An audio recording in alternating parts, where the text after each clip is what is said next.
Praise lord, హల్లెలూయా. ప్రభునందు ప్రియమైన దేవుని బిడ్డలారా, దేవుడు మనకి ఈ యొక్క మంచి తరుణం ఇచ్చి మరొకసారి ఈ విధంగా మాట్లాడటానికి యేసయ్య ఇచ్చిన కృప కొరకు స్తోత్రాలు చెల్లించుకుంటూ మనం కళ్ళు మూసుకొని ప్రార్థన చేసుకుందాం. మన మధ్య పరిశుద్ధాత్మ దేవుడు వచ్చి మన అందరితో మాట్లాడేటట్లు మనం కళ్ళు మూసుకొని ప్రార్థన చేసుకున్నాం. మహోన్నతుడైన దేవ, ఘనమైన మా రాజా, నీకు స్తోత్రాలు తండ్రి. యేసయ్య గడిచిన కాలమంతయు మమ్మల్ని కాచి కాపాడి మీ కృపలో భద్రపరిచినందుకు స్తోత్రం నాయన. అన్ని దేశములలో ప్రభా నీ కృప విస్తరించడం చేత అన్ని ప్రాంతంలో వారిని ప్రభా మీరు ఇప్పటి వరకు కాచి కాపాడినందుకు స్తోత్రాలు. మా రాష్ట్రాలు మా దేశాలను కాపాడి ఈ దిన వరకు మమ్మల్ని సజీవ లెక్కలో ఉంచినందుకు మీకే కృతజ్ఞ స్తోత్రాలు చెల్లిస్తూ ఈ చిన్న మాటలు ప్రభా నీ బిడ్డలు వినికిల్లో నెరవేరుస్తారని, ఈ వాక్యం మంచి నేలను పడిన విత్తనం వలె ఫలించటకు సహాయం చేయమని నా ప్రక్కన మీరు నిలబడి మీరే మీ ప్రజలతో మాట్లాడి మహిమ తెచ్చుకోమని యేసునామమున అడుగుచున్నాం తండ్రి, ఆమేన్. ప్రియమైన దేవుని బిడ్డలారా, మరి మరొక అవకాశం దేవుడు మనకిచ్చారు. అయితే ఈ ప్రోగ్రాం ద్వారా అనేక మంది అనేక దేశములలో కూడా దేవుని వాక్యం మీరు వింటున్నారు. అందుకు దేవునికి వందనాలు చెల్లించుకుంటున్నా.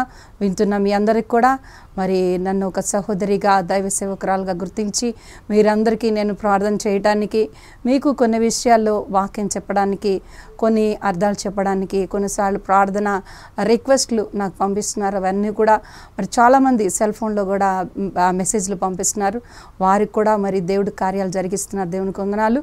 అలాగే ఈ వాక్యం ద్వారా మనతో ఏం మాట్లాడతారో దేవుడు ఈరోజు మనం ధ్యానించుకుందాం. మత్తయి సువార్త 20వ అధ్యాయము 1వ వచనం నుండి మనం చదువుకున్నట్లయితే, ఇక్కడ పరలోక రాజ్యం ఒక ఇంటి యజమాని పోలి ఉన్నది.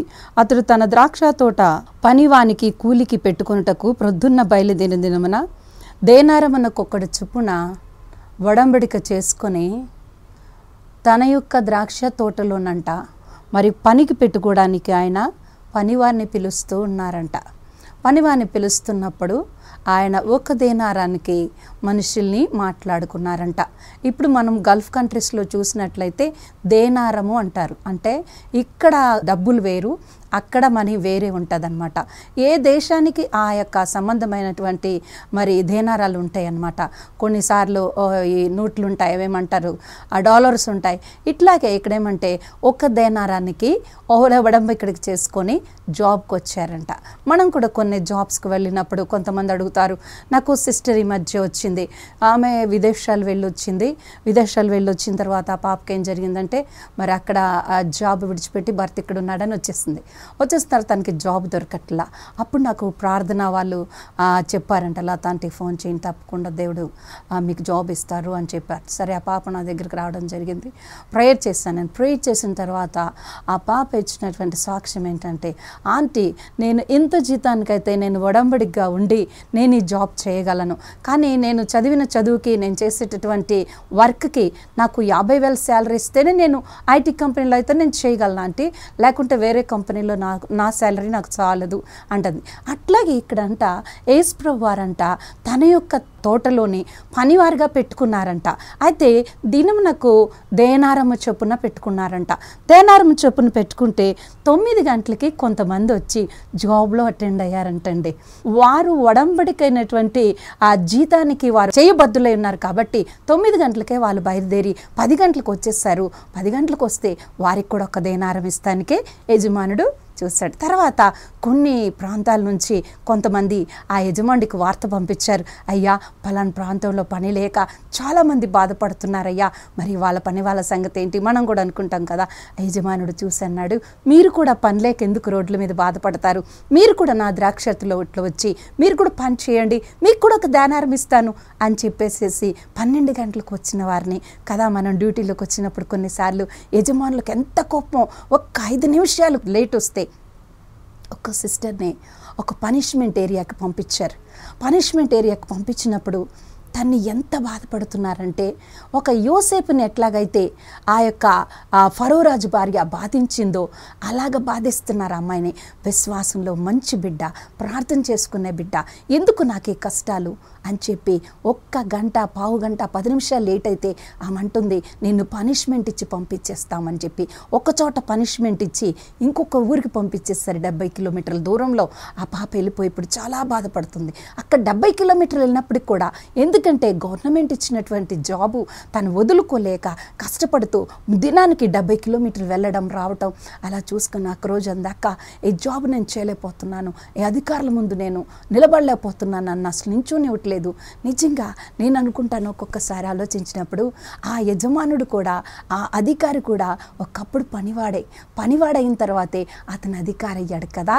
యజమానులారా, ప్రభువు మిమ్మల్ని ప్రేమించినట్లే మీరు కూడా మీ కింద వారిని ప్రేమించినట్లయితే పైన ఆయన మిమ్మల్ని ప్రేమిస్తూ ఉంటాడు. చాలామంది ఆ సిస్టర్ నాకు చెప్పింది, అమ్మ నేను ఉద్యోగం మానేయాలనిపిస్తుంది, నా మీద ఎలాంటి టార్చర్ పెడుతున్నారంటే అన్నప్పుడు నాకు అనిపించింది, ఎందుకో ఈ అమ్మాయి ఇంత బాధపడుతుంది అని నాకేం అర్థమైందంటే ఆమె వడంబడికి చేసుకుంది ఏంటంటే, నాకు చదువుకున్నాక నాకు వచ్చిన జాబ్ కనుక నేను కష్టపడి చేయాలి నా పిల్లల కొరకు అని ఒక ఆ ఉద్దేశంతో ఆ జాబ్లో చేరి కష్టపడుతుంది. నేను చెప్పా, త్వరలోనే దేవుడు నీకు రిలీజ్ చేస్తాడు, తప్పకుండా విడుదల చేస్తాడమ్మా, దేవుడు పరీక్షకు పంపించుంటాడు నిన్ను. అందుకే చూడండి, యోసేపు చూసినట్లయితే తనకి చిన్నప్పుడే ఒక మంచి విజన్ వచ్చింది. ఆ విజన్ జరగడానికి తనకి ఎన్నో శ్రమలు వచ్చినాయి. ఆయన ఆ స్థలానికి వెళ్ళడం జరిగింది. కానీ మనం కూడా చూడండి, కొన్నిసార్లు మన యొక్క దర్శనాలు నెరవేరటానికి మనం కొన్ని ప్రాంతాలకు వెళ్ళిపోతూ ఉంటాం. అప్పుడు అనుకుంటాం, మనం ఎందుకు ఈ ప్రాంతానికి వచ్చాం, ఎలాగొచ్చాం. ఒక సహోదరి నాకు ఫోన్ చేసి చెప్పింది, సిస్టర్ మేము భయంకరమైన ప్రాంతానికి వెళ్ళాం, కానీ ఆ ప్రాంతంలోని మాకెన్ని కష్టాలంటే అసలు నా భర్తని నానా హింసలు పెట్టారు, అయినా కూడా మేము ఆ యొక్క స్థలంలోని ఒడంబడిక చేసుకొని వెళ్ళాం కనుక మేము దేవుని యొక్క పనివారం కాబట్టి మేము ఒడంబడికలతో నిలబడతామని చెప్పేసేసి నిజంగా ఆ యొక్క యజమానుడు 12 గంటలకు వచ్చిన వాళ్ళని కూడా తన పనిలో పెట్టుకున్నారంట అండి. 12 గంటలకు వచ్చిన తర్వాత వాళ్ళు కూడా చక్కగా పనిచేస్తూ ఉన్నారంట. ఆ తర్వాత 1 గంటకి ఇంకొక గుంపు వచ్చారంట. అయ్యా మాకు కూడా పని లేదు, ఏం చేయాలి? ఇప్పుడు ఫస్ట్ సమస్య ఏంటో చెప్పండి. నాకు తెలుసండి, రాయలసీమ నుంచి కానీ ప్రతి ప్రదేశం నుంచి కానీ నాకు వచ్చేవి ఏంటంటే ఫోన్లు, జాబ్ లేదు మేడం, మాకు జాబ్ లేదు మేడం, చాలా టెస్టులు రాశాం మేడం, అయినా మాకు జాబ్ లేదు మేడం. చాలామంది నాకు ఫోన్ చేసేవాళ్ళు సగం మంది జాబ్ కొరకు అప్లై చేసిన వాళ్ళు ఉన్నారు. అయితే ఇక్కడ దేవుడు 1 గంటకు వచ్చారంట ఇంకొక గుంపు, వాళ్ళు కూడా వచ్చి చెప్తున్నారు, అయ్యా పని లేదా మీకు అని అడిగారు. యజమానుడు వచ్చి అడుగుతున్నప్పుడు ఆయన అన్నాడు, ఆయన ఎవరు మాకు పని పెట్టుకోలేదయ్యా, మాకు పని లేదు అని అడుగుతుంటే అప్పుడు అంటున్నారు కదా, మీరు కూడా వచ్చి నా ద్రాక్ష తోటలో పని చేయండి, నాకు ఏది ఇష్టమో నేను ఏది బడంబడికి చేస్తున్నానో ఆ జీతాన్ని మీకు ఇస్తాను అని చెప్పేసేసి చాలామంది పని వాళ్ళు కానీ ఇంట్లో పని వాళ్ళు కానీ జాబ్లో ఉన్నటువంటి ప్రైవేట్ జాబ్కి వెళ్ళిన వాళ్ళని కానీ ఒడంబడికతో పిలుస్తారు, కానీ వాళ్ళకి సరైన జీతాలు ఇవ్వరు. వాళ్ళు ఎంతో కష్టపడి పనిచేస్తారు. నిజంగా నువ్వు నీ కింద పని వాళ్ళు ఎంత కష్టపడి పనిచేసినప్పుడు వాళ్ళకి నువ్వు జీతం ఇవ్వకుండా ఉంటే నీకొచ్చే జీతాలు కూడా ఆపివేస్తారు. సహోదరి, ఒకవేళ నువ్వు యజమానురాలుగా ఒకవేళ ఆ సీట్లో కూర్చుని ఉండొచ్చు, కానీ న్యాయంగా నువ్వు ఎప్పుడైతే నీ దగ్గర ఒడంబడిక చేసుకున్న వాళ్ళకి నువ్వు జీతం ఇస్తావో తప్పకుండా నువ్వు పెట్టిన ఏ బిజినెస్ అయినా, ఏ ఫ్యాక్టరీ అయినా, లేకపోతే ఏ ఫైనాన్స్ అయినా, ఏదైనప్పటికీ కూడా నువ్వు పెట్టిన వ్యాపారాన్ని దేవుడు ఆశీర్వదిస్తాడు. ఒకవేళ నువ్వు ఎదుటివాడిని ప్రేమించకుండా వాళ్ళకి నువ్వు ఇచ్చిన ఒడంబడికి చొప్పున జీతం ఇవ్వకుండా ఉంటే దేవుడు కూడా నీకు జీతం ఇవ్వడు. అయితే ఇక్కడ మరి 1 గంటకు వచ్చిన వాళ్ళని కూడా ఆయన ద్రాక్ష తోటలకు పిలిచాడంట. అయితే 3 గంటలకు ఒకసారి మనం అంతా నిరాశపడిపోతాం కదా, కూలీకి పని వాళ్ళు వెళ్తారు, ఆ రోజు కూలీ దొరకపోతే వాళ్ళు చాలా బాధపడిపోతారు. కొంతమంది పొలాల పనికి వెళ్తారు, వాళ్ళకి పని దొరకపోతే వాళ్ళెంతో బాధపడతారు. కానీ పని ఉన్న వాళ్ళు చక్కగా చేసుకుంటారు. కానీ సాయంత్రంకి ఏమి ఎదురు చూస్తారు? వాళ్ళు జీతం కోసం ఎదురు చూస్తారు. దేవునికి స్తోత్రం. అయితే సాయంకాలం అయిపోయేసరికి 4 గంటలకి ఇంకొక గుంపు వచ్చారంట. వాళ్ళకి కూడా ఒడంబడికి ఏమేమి తెలుసండి, వాళ్ళకు కూడా 1 దేనారం చొప్పునే కుదిరారంటండి. ఇట్లాగా 5 గంటలు పావు తక్కువ 5ంటికి వచ్చారు. అయ్యా మేమంతా తిరిగాం, నిరాశపడ్డాం, ఎక్కడ మాకు ఒక్క జాబ్ కూడా దొరకట్లేదు, ఎవరు మమ్మల్ని కూలికి కూడా పిలవట్లేదు అని మళ్ళీ యజమాని వచ్చి అడిగారంట. యజమాని వచ్చి అడిగినప్పుడు అన్నాడు, మీరు కూడా వచ్చి నా ద్రాక్ష తోటలో పనిచేయండి. యజమానుడు ఎంత కనికరం గలవాడో చూసాడండి. మనకు అలాంటి కనికరం లేదండి. యేసుప్రభువు వారు ఫస్ట్ మెసేజ్లో ఏమిచ్చారు తెలుసండి, కనికరం గలవారు ధన్యులు, వారి కనికరం పొందుదురు అన్నారు. చాలామంది రోజుల్లో కనికరం లేని యజమానులుగా ఉంటున్నారు. పని చేయించుకుంటున్నారు, పని బాగానే, వీళ్ళు కూడా కష్టపడి వాళ్ళకి పని చేస్తున్నారు, కానీ వీళ్ళకి యజమానులు సరైన జీతం ఇవ్వట్లేదు. ఎందుకు నువ్వు సరైన జీతం ఇవ్వట్లేదు? నీ కింద పని చేసిన వారికి తప్పకుండా నీ జీతం నువ్వు ఇచ్చేసేయాలా. 5 గంటలకు వచ్చేసారు, వాళ్ళకు కూడా పని ఇచ్చాడు. పావు తక్కువ 5ంటికండి, 10 నిమిషాలు తక్కువ 5ంటికి వస్తే కూడా వాళ్ళకు కూడా నా ద్రాక్ష తోటలో వచ్చి పాల్గొనండి, మీకు ఇచ్చేస్తాను జీతం అన్నారు. ఎంత అన్యాయం అనుకుంటున్నారు ఫస్ట్ వచ్చిన వాళ్ళు. కదా అందరూ అనుకుంటున్నారు మేము ఫస్ట్ వచ్చాం కదా, పనిలో ఎంత నమ్మకంగా చేస్తాం, 9 గంటలకు వస్తే మాకు జీతం ఎక్కువ ఇస్తారనుకున్నారు.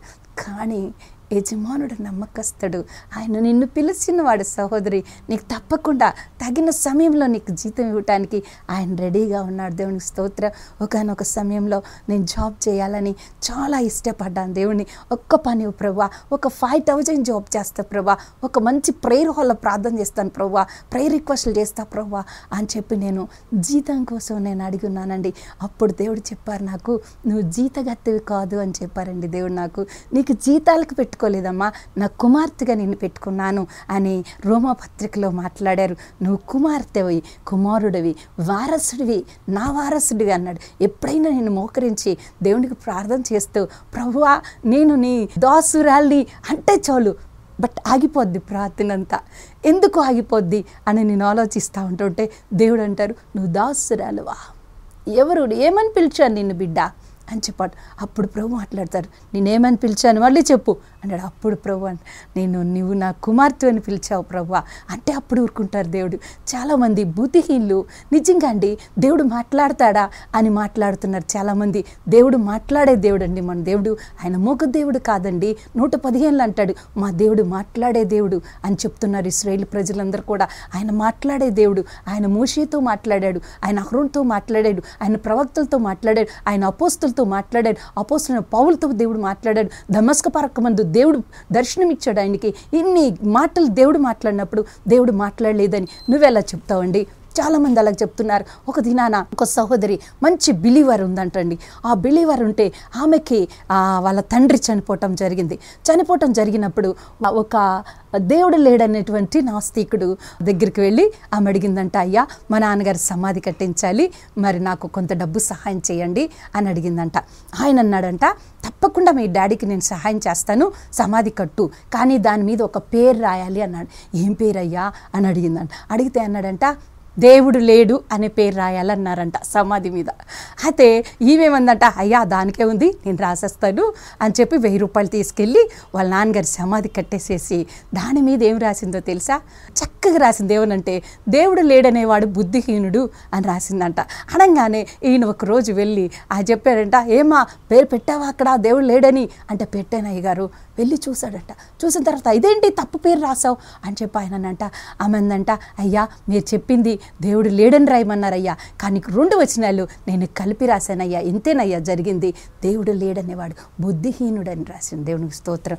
దేవుడు ఉన్నాడు, తన వెతుకు వారికి దొరుకువాడే అని నమ్మాలి అని దేవుని వాక్యం సెలవిస్తుంది. దేవునికి స్తోత్రం. అలాగే చాలామంది బుద్ధిహీనులందు దేవునికి ఇష్టం లేదంటండి.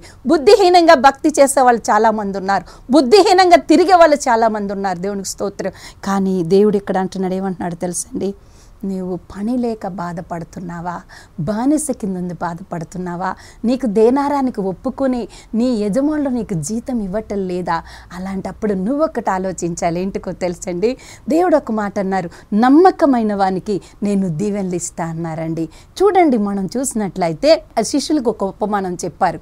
ఏమనంటే, ఒక యజమానుడు వెళ్ళిపోతూ దేశాంతరం వాళ్ళకంటండి తలాంతులు ఇచ్చాడంటండి.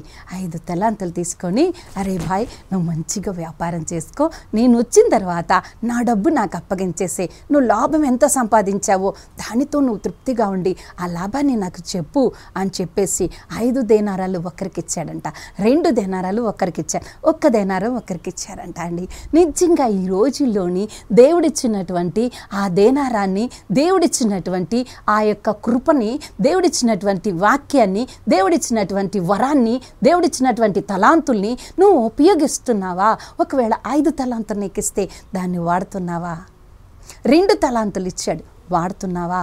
3 తలాంతులు వాడుతున్నావా? అసలు 1 తలాంతున్నవాడు ఏం చేశాడు తెలుసా? భూమి తవ్వి రుమాలకి కట్టేసేసాడంట. బాగా ఒక ఇంట్లోకి వెళ్ళి ప్రార్థన చేస్తుంటే చెడ్డ దాసురాలా అని మాట్లాడుతున్నాడు దేవుడు. ఏంటి చెడ్డదాసురాలు మనం అనుకుంటాం. కొంతమంది దేవుడు మాట్లాడతారా అంటారు. ఏంటండి, వెళ్ళిన చోటల్లా దేవుడు స్పందన వచ్చింది. దేవుడు పరిశుద్ధాత్మ దిగుతుంది కాబట్టి ఆ స్థలంలో దేవుడు మాట్లాడతాడు. దేవుడు మాట్లాడకపోతే ఇంకా మన భక్తి ఎందుకు, మన విశ్వాసం ఎందుకు, మన ప్రార్థనలు ఎందుకు, మన వాక్యాలు ఎందుకు? దేవుడు ఉన్నాడని నమ్మాలని ఎప్పుడైనా సరే నీ హృదయం అందు విశ్వసిస్తే నాడే నీకు దేవుడు రక్షణ ఇస్తాడు. అందుకని ఇక్కడ ఉన్నాడంటే, ఆయన 1 తలాంతు ఇచ్చినవాడు పూడ్చిపెట్టాడు, 2 ఇచ్చినవాడు చక్కగా తలాంతులు ఉపయోగించుకుంటున్నాడు. ఏం తెలియని వాళ్ళు, అసలు చదువు లేని వాళ్ళు, చేపలు పట్టే వాళ్ళు వచ్చి యేసు ప్రభు దగ్గరికి వస్తే వాళ్ళకి 2 తలాంతులు 5 తలాంతులు ఇస్తే వాళ్ళు కోట్ల తలాంతులు చేసుకున్నారు. యజమానుడు వచ్చాడు, అడుగుతున్నాడు, నేను ఇచ్చిన 5 తలాంతులు ఏం చేశారంటే ఆ నమ్మకమైన దాసుడు వచ్చి చెప్తున్నాడు, అయ్యా నువ్వు ఇచ్చిన 5 తలాంతుల్ని నేను 10గా చేసుకున్నానయ్యా. సహోదరుడా, నీకు ఇచ్చిన తలాంతులు నువ్వెన్ని ఉపయోగించుకుంటున్నావు, ఎన్ని దేవుడి దగ్గర వచ్చి చూపిస్తున్నావు. ఒకరోజు నేను అడిగాను, ప్రభువా నా ఆత్మలు ఏంటి, నేనేం చేశాను ఈ సిటీకి వచ్చి, ఎంతమందిని నీ కొరకు నేను నడిపించాను ప్రభువా, ఏం సేవ చేశాను నాకు చెప్పు ప్రభువా అని చెప్పినప్పుడు ప్రభు నాతో వెంటనే యెషయా గ్రంథంతో మాట్లాడారనమాట. దేవునికి స్తోత్రం కలుగును గాక. నేను ఇచ్చిన పనిని నువ్వు నమ్మకమైన మంచి దాసురాలుగా చేసావు కనుక ఇంతమంది ఆత్మల్ని నేను బలపరిచాను నీ ద్వారా అని ప్రభు మాట్లాడతారండి. దేవునికి స్తోత్రం. అందుకని ఇక్కడ ఏమైందంటే 2 తలాంతులు ఇచ్చిన వారు వచ్చాడు, అయ్యా నీ 2 తలాంతులతో నేను 4 తలాంతులు చేశానయ్యా అన్నాడు. సోదరి, నీకు ఇచ్చిన 2 తలాంతులు ఏం చేసుకున్నావు, ఎక్కడ పాతి పెట్టావు, ఎవరికి ఇచ్చేసావు, నీ వరాన్ని ఎందుకు వాడుకోవట్లేదు, నీకు ఇచ్చిన తలాంతుని ఎందుకు భూమి మీద పాటి పెట్టావు, ఒకవేళ యజమానుడు వచ్చి నిన్ను అడిగితే నువ్వేం చేస్తావో చెప్పు. దేవునికి స్తోత్రం కలుగును గాక. అందుకని ఇక్కడ దేవుని వాక్యం ఏమంటుందంటే 5 తలాంతులు ఇచ్చిన వాడికి 10 పట్టణాల మీద రాజుగా నిలబెట్టాడంట.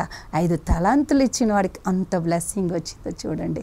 అయితే ఇప్పుడు 2 తలాంతులు ఇచ్చిన వాడికి ఏం చేశాడంటే 2కు 4 చేసావు కనుక నీకు ఇదిగో ఇంత ఇచ్చేస్తున్నాను అని అన్నాడు.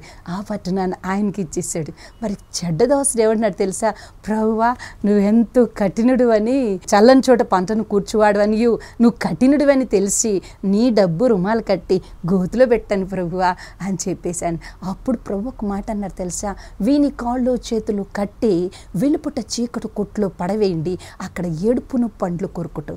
అంటే చెడ్డడాసులకు వచ్చే శిక్ష ఏంటంటే, ప్రియమైన దేవుని బిడ్డలారా, ఒకవేళ ఈ లోకంలో అధికారులకి ఈ వరం ఇవ్వకపోవచ్చు, ఈ తలాంత్ ఇవ్వకపోవచ్చు, ఈ యొక్క టాలెంట్ లేకపోవచ్చు, కానీ దేవుడు అల్పుడైన నీకు ఇచ్చాడు దేవుడు వరాన్ని. నువ్వేం చేసుకుంటున్నావు? ద్రాక్ష తోట యజమానుడు గురించి మీకు చెప్తాను. ద్రాక్ష తోటలోనంటండి ఒక ద్రాక్ష తోట వేసి దాని ఫలాల గురించి యజమానుడు పంపించాడంట. ఏమనంటే, నా ద్రాక్ష తోట మంచిగా పండింది, వెళ్ళి మీరు ద్రాక్ష తోట ఎవరికైతే నేను ఇచ్చాను పండించమని వాళ్ళ దగ్గరికి వెళ్ళి నా పంట తీసుకురండి. ఇప్పుడు మనం పొలాల్లో కొంతమంది ఏం చేస్తారు, కౌలుకి ఇస్తారు.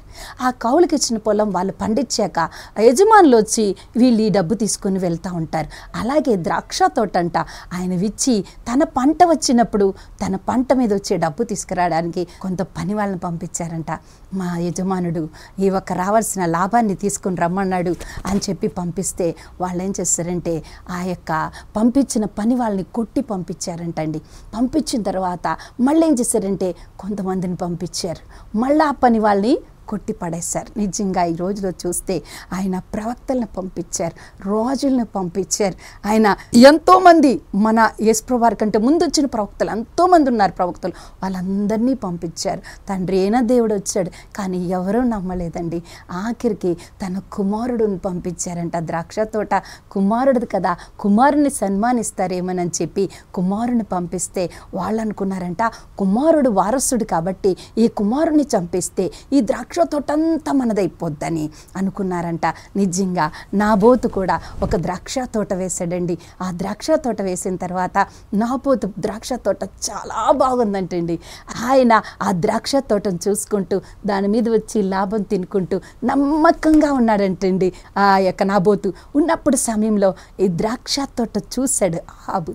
చూసి ద్రాక్ష తోట మీద కళ్ళు పడి, అలాగే ఇక్కడ ఏమైందంటే ఈ ద్రాక్ష తోట యజమానుడు ఇతను కుమారుడు కనుక ఈ కుమారుడు ద్రాక్ష తోట తీసేసుకుంటే ఇప్పుడు ఇతన్ని చంపేస్తే మనం ఇతని ద్రాక్ష తోట మనకైపోద్దని ఎంతమంది ఈ ఆలోచనతో ఉంటున్నారు. దుష్ట ఆలోచనలు. మరి ఎవరినైనా సరే చెరపాలి, ఎవరినైనా సరే వంచాలి, ఎవరిదైనా డబ్బు తీసేసుకోవాలి, ఇలాంటి మోసకరమైన ఆలోచనలు ఎంతకాలం ఉండవు, కొంతకాలమే సహోదరుడా. కాబట్టి ఇక్కడ పొలం మీద పడింది ఆహాబు. ఆహాబు అడిగాడు. ఆహాబు అడిగితే నాబాతు చెప్పాడు, ఇది నా పిత్రాజ్యముతో ఆస్తి, నేను ఇవ్వనని చెప్పాడు. ఇవ్వనన్న తర్వాత వెళ్ళి బిల్డింగ్ పైన పడుకుని చాలామంది అట్లాగే అలిగి వచ్చిందా పడుకుంటారు.